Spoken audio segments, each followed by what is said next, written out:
anak-anak semua, bagaimana kabarnya hari ini? Mudah-mudahan kalian sehat walafiat ya. Pada kesempatan kali ini kita akan membahas materi memilih dan memilah sampah. Mari kita pelajari apa saja kira-kira yang akan kita bahas. Coba kalian perhatikan, ini ada gambar tumpukan sampah ya. Cara memilih sampah sangatlah mudah, tanpa memungut biaya dan dapat dikerjakan kapan saja, dan pastinya berdampak besar bagi lingkungan dan bumi kita. Dengan memilah sampah, kalian sudah membantu mengurangi tumpukan sampah yang semakin parah, karena sampah menjadi salah satu masalah utama bagi kelangsungan hidup bumi kita. Dalam memilah sampah, kalian harus membagikan sampah-sampah tersebut ke beberapa kategori, yaitu sampah organik, sampah anorganik, dan sampah B3. Lalu, apa ya perbedaan ketiga sampah tersebut? Mari kita bahas satu persatu. Yang pertama ada sampah organik. Sampah organik terdiri dari bahan-bahan yang dapat terurai secara alamiah. Dapat dikatakan pula sebagai tipe sampah basah seperti dedaunan dan sisa makanan. Sampah organik terbagi menjadi dua jenis, yaitu sampah organik hijau dan sampah organik hewani. Kalian tahu tidak perbedaan kedua sampah ini? Kita cek apakah jawaban kalian benar. Ternyata sampah organik hijau itu berasal dari sampah rumah tangga yang nantinya dapat diproses kembali menjadi pupuk kompos. Contohnya ada daun, nasi, kemudian ada kulit sayuran, lalu ada buah-buahan, dan ada sampah ampas kelapa. Itu adalah 5 contoh dari sampah organik hijau. Lalu yang berikutnya ada sampah organik hewani yang sebenarnya secara pengelolaannya sama dengan sampah organik hijau, yaitu untuk dijadikan pupuk kompos.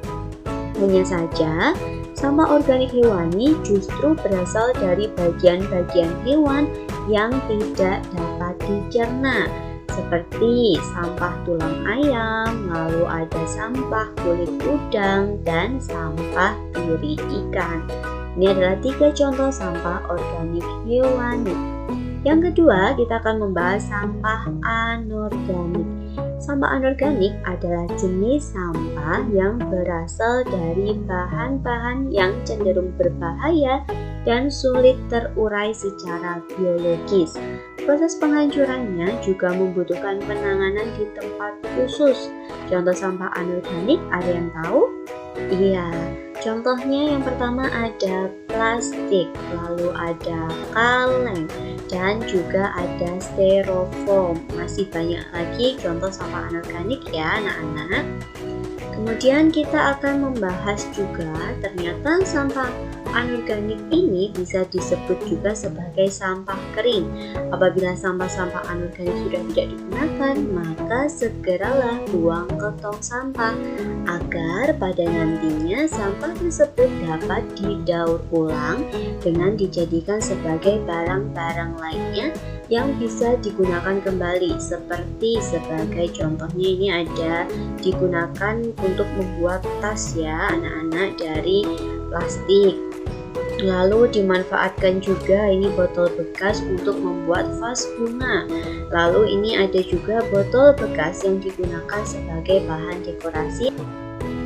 Tak hanya itu, sampah anorganik juga bisa kami sumbangkan ke pemulung agar dapat dijual kembali ataupun didaur ulang untuk kebutuhan mereka, seperti koran, kardus, kantong plastik, maupun karton. Jadi bisa kalian jual ke pemulung dan kalian akan mendapatkan uang yang bisa kalian manfaatkan untuk kebutuhan sehari-hari ya.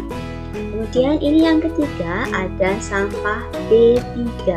Banyak orang yang beranggapan bahwa cara memilah sampah hanyalah dengan membaginya menjadi 2 kategori, yaitu sampah organik dan sampah anorganik. Padahal ada satu jenis sampah yang tidak kalah pentingnya, yaitu sampah B3. Sampah ini justru memiliki sifat yang paling berbahaya anak-anak, karena sampah ini terdiri dari bahan-bahan berbahaya dan beracun yang biasanya diproduksi oleh pabrik, rumah sakit, dan lain-lain. Pengelolaan sampah jenis ini menjadi lebih sulit karena harus dilakukan oleh pabrik. Salah satu metode pengelolaan limbah berbahaya biologis yaitu budidaya tanah. Paham ya anak-anak? Oke, kita lanjutkan.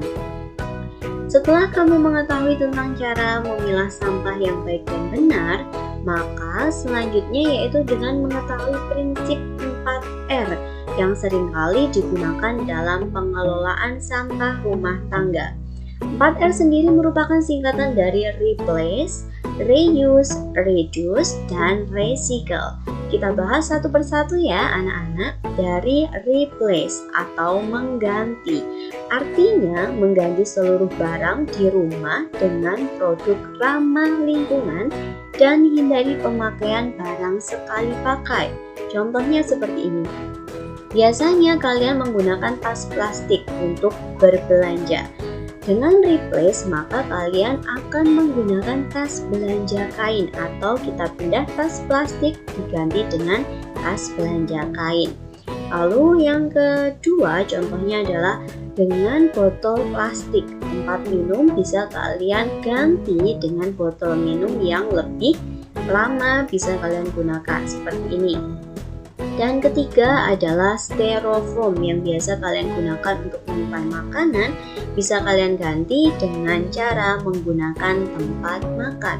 Ini adalah 3 contoh replace ya anak-anak. Yang kedua, kita akan membahas tentang reuse atau menggunakan kembali, yaitu dengan menggunakan kembali barang-barang apabila memungkinkan. Contoh yang pertama adalah tas plastik yang biasa kalian gunakan untuk berbelanja. Jangan langsung dibuang karena masih bisa digunakan untuk membuat kerajinan atau digunakan untuk membungkus benda di kesempatan berikutnya. Yang kedua adalah kaleng bekas, bisa kamu manfaatkan sebagai pot tanaman yang indah seperti ini ya anak-anak. Dan contoh yang ketiga adalah pakaian bekas yang sudah tidak kalian pakai bisa dimanfaatkan sebagai lap ataupun sebagai kerajinan tangan yang lainnya. Dan selanjutnya kita akan membahas tentang reduce atau mengurangi, yang berarti kamu memberikan kesadaran pada diri sendiri untuk mengurangi menggunakan sampah, khususnya untuk sampah yang sulit didaur ulang. Dan yang terakhir adalah recycle, artinya mendaur ulang kembali sampah yang kamu hasilkan. Tetapi cara ini tidak mudah karena kamu akan membutuhkan teknologi khusus dalam penanganannya. Jadi anak-anakku, itulah beberapa cara memilih atau memilah sampah yang bisa kamu lakukan. Sebagai salah satu bentuk kontribusi, kamu bahkan bisa memanfaatkan ini sebagai peluang bisnis yang menjanjikan. Bagaimana caranya? Ada yang tahu? Ya, caranya dengan memproduksi barang-barang yang sekiranya dapat didaur ulang. Seperti kalian bisa membuat kerajinan, dari sedotan kalian bisa membuat pot pensil. Lalu dari botol bekas kalian bisa membuat dekorasi yang indah seperti ini. Atau kalian juga bisa menggunakan koran bekas untuk membuat jam dinding yang akan memiliki nilai jual. Oke anak-anak, sekiranya itu yang bisa saya sampaikan pada hari ini. Kurang lebihnya saya mohon maaf. Untuk itu, mari kita bersama-sama mencintai dan melindungi bumi kita dari kerusakan sampah. Sampai jumpa di kesempatan berikutnya dan tetap semangat belajar ya.